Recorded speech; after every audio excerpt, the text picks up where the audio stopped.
This is Gray from Wakizashi Teahouse. How are you doing? Are you good?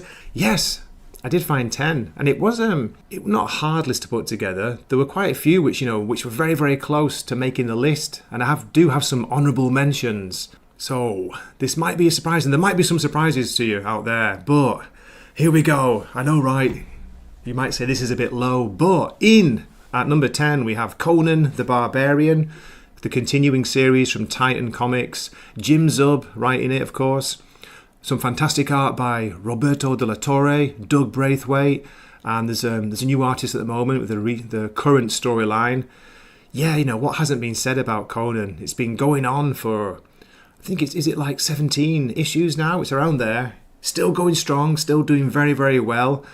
From what we've been hearing from Jim Zub, he's delighted. The company, Titan, they're delighted with the success. The sales have been very good, very strong. For a supposed indie, independent comic and a Conan comic, to see it last, this long, over a year and a half, coming on for 2 years. How good is that? Number 9. This was a mini-series earlier in the year, if you remember. It's The Batman First Night, written by Dan Jurgens with some fantastic art by Mike Perkins. Great colours as well, by the way. This was a 3-issue mini, a black label series, a pulpy, noir, 1930s set Batman story. He's got the old-fashioned costume, the original Bob Kane style costume, which looks really cool. There's a bit of romance in there, gangsters, even like quite frightening moments in there. Shocking, electric shocking, shall we say, at times.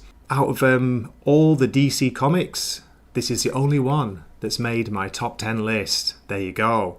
And just to add a bit of intrigue, there's only one Marvel comic on this list. That's it. One DC, one Marvel, the rest are all, as they say, independents, or, the other companies, where, as you know, folks, things have been so strong this year. Really, really good. Right, let's go on. What is next? Counting down now. Number 8. We have, and this was quite a surprise to me because I didn't expect to enjoy this as much as I do. It is Gromit, an independent book from Image. It's by Rick Remender, Brian Posehn, and Brett Parson. Brett Parson's art in this, mate, it's fantastic. Really, really good. This is a story of a 1980s set, like skateboarders, punk skateboarders, dropping out of school, having home parties, getting beaten up by jocks. It's just a really nice, nostalgia heavy, flashback to the 80s, if you were around back then. I was, because I'm old. So yeah, definitely recommend this. It hasn't finished yet. I think it's got, as far as I know, it's limited, so maybe one more issue to go, or 2, I'm not quite sure, but big recommend. Really, really good fun comic. Very funny at times, bonkers. Just takes you back to when you were, in high school or that kind of age. Here we go. In at number 7, one of the longest titles of current comics, Falling in Love on the Path to Hell. Written by Jerry Duggan, Gary Brown.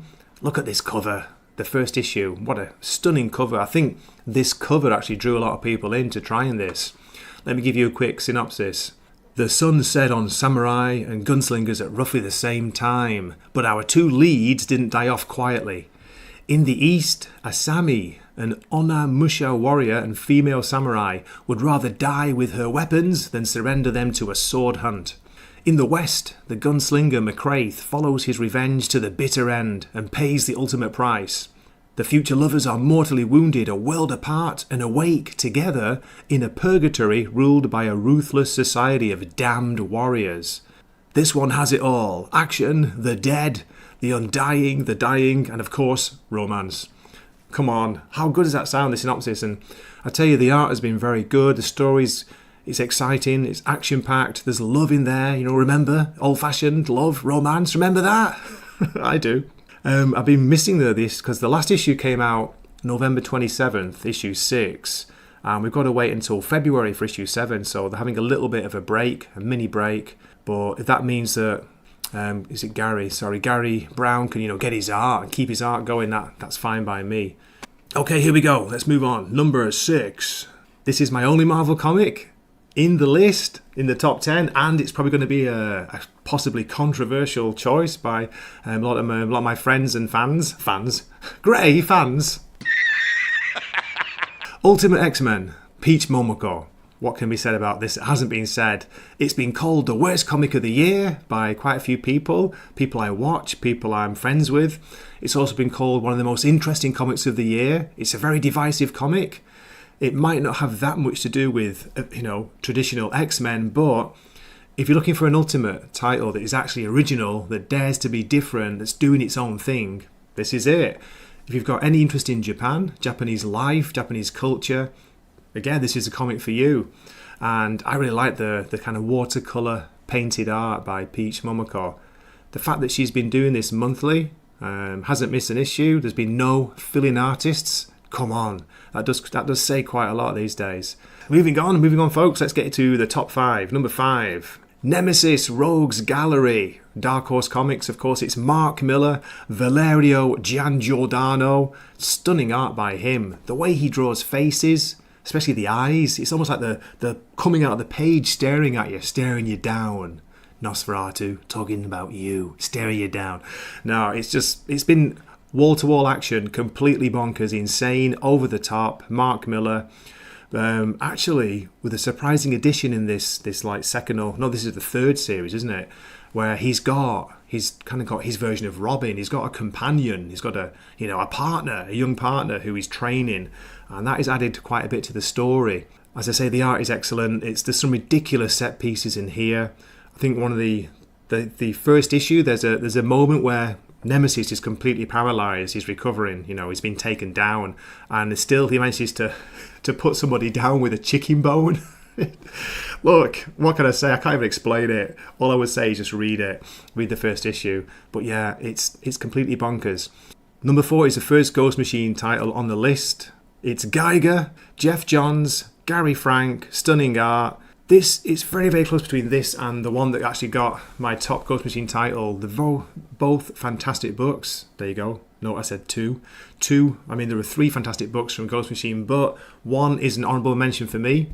2 are on the list. So Geiger is basically, how do you describe it? It's a bit of Fallout, it's a bit of Mad Max. And the character of Geiger himself is a fascinating character. Really, really good design. The character design is it. Let me look at that cover for a start. Brilliant. And what's made this second volume of Geiger, because the first volume is good as well, second volume even more interesting, more enjoyable, is the fact that he's got this character with him now, his companion, Nate, the Nuclear Knight. What a great name. So that has added a lot to it. And yeah, you kind of need, when he's on his own, when his Geiger just like storming through, the outback, the radiated lands of a destroyed America, it's kind of like, it's good, it's interesting, but it's very dark. You need kind of dark and light, you need a bit of a mix. So this Nate, this Nuclear Knight character, he's a bit of an idiot, a bit of a buffoon, and he adds a lot to the story. And if you're a fan of animals, even if they are mutant animals, there's been some great recent issues with animals in.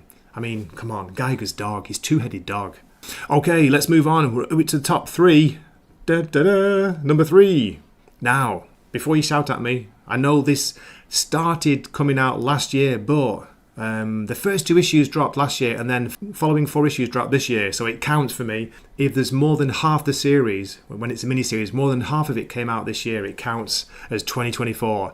Beneath the Trees Where Nobody Sees by Patrick Horvath. He writes and draws it. It's basically Usagi Yojimbo meets Dexter, kind of. Slice-of-life drama set in a small town where there's a serial killer, but all the inhabitants are animals. And it's played straight, but with a kind of really dark sense of humour in there as well. This was a real surprise. It was recommended by quite a few people who watch my videos, who comment. Some of my members as well, they were saying, you got to check this out. It's IDW, which is a surprise. They're not exactly known, shall I say, for really quality comics. They're known for lots of covers, variant covers, but this series, if you can get a trade, I really recommend it. It's only 6 issues. Pick up the trade, and yeah, man, just crazy story. Very, very interesting and surprisingly moving at times.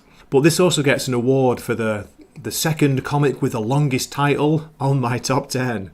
Okay, Duke, in at number 2, a miniseries.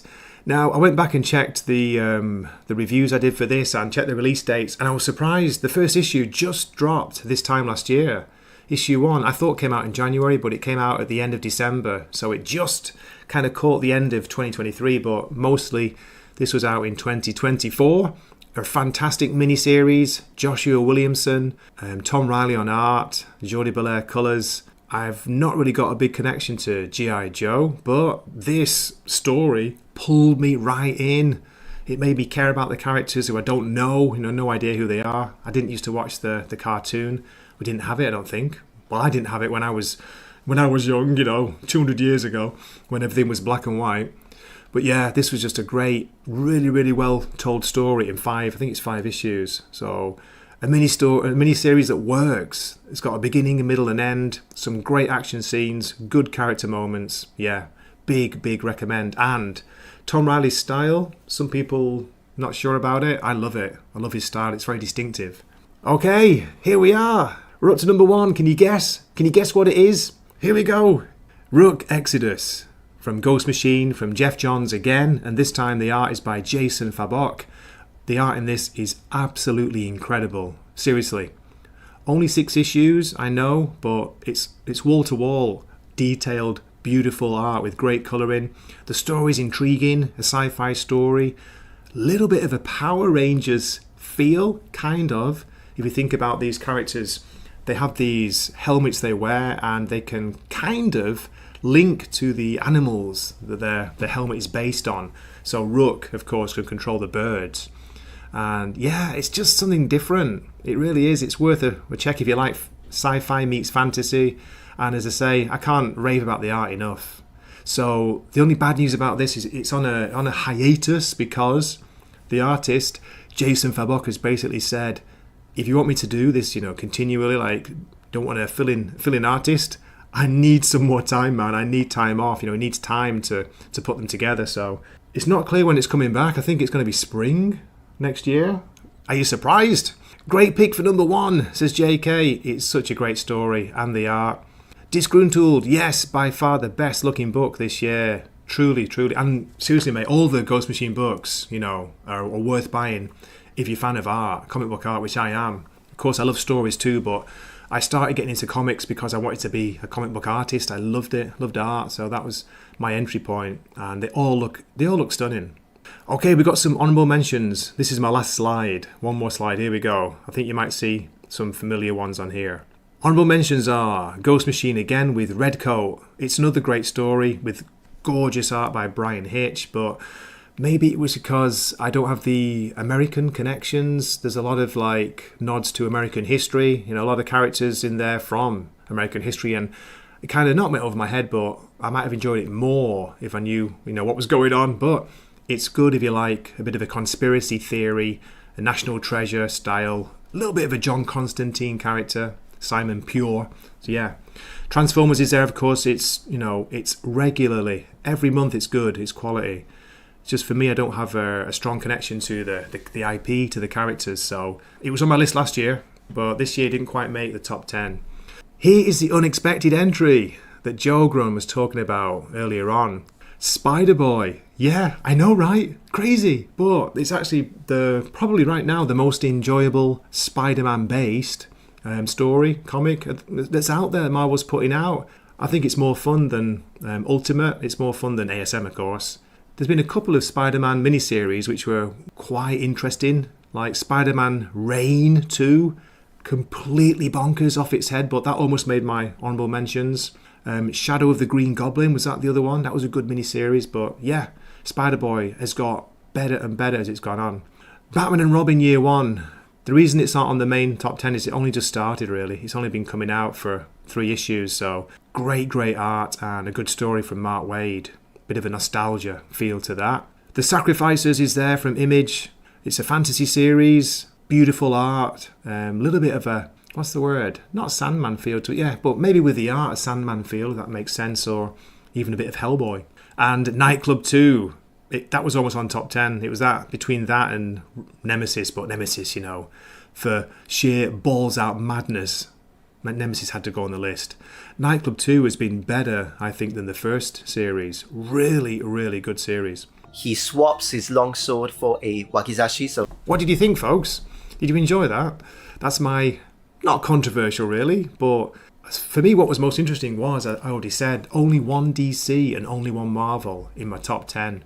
So the rest of them, all 8 were, as they say, independents. Because indie is where it's at. Indie is where it's just, they're killing everything else. They're killing off the competition. They really are. With DC and the Absolute books and the DC All-In, changes in some of the creative teams, I think DC have finished the year a lot stronger than how they started it. So I'm actually enjoying quite a few DC titles now, which I'm happy about because I was originally into DC. But Marvel, mate, I don't know what's going on with them. Not just the stories, the quality of the actual comic books, the physical ones, because I do order them sometimes. They're terrible quality, they're very, very thin paper, the colour rubs off on your hands, that kind of thing. Just pathetic, and the art is not good. It's not good. How dare you! Hey, if you watched this far, I gotta say thank you so much. Hope you enjoyed it. Hope you enjoyed my edited version of the best comic books of 2024 in Wakizashi Gray's opinion. Do let me know your picks for the year. I'd love to hear from you. What were your top 3? Please let me know in the comments. And as always, thank you so much for watching and supporting this channel. It's great. Hope to see you in a future video. Wishing you a happy new year now. It has come, not like the beginning of this video. Today is January 5th in the evening. I'm in my pyjamas with my nice warm pyjama. Well, what is it? Not a down jacket, but it's something we wear in Japan because it's so cold at night here.